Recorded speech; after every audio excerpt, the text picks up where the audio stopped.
Did you know the Dakota CMX10-DL's second layer mode allows inspectors to see the true condition of the base metal and liner separately, without stripping coatings? In this video, we will cover why second layer mode is so important and how to perform a second layer inspection.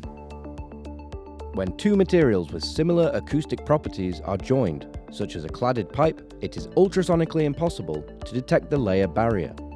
With the Dakota CMX10-DL's second layer feature, the user can remove one of the constant layers to measure the one layer that is thinning.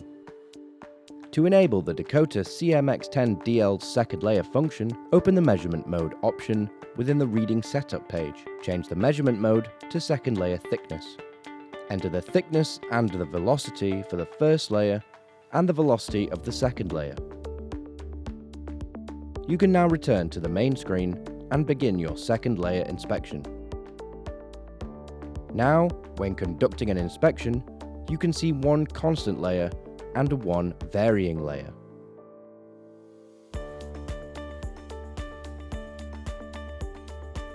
To find out more about the Dakota CMX10-DL full wave capture thickness gauge, click the link on screen, and don't forget to subscribe to be notified of any new videos.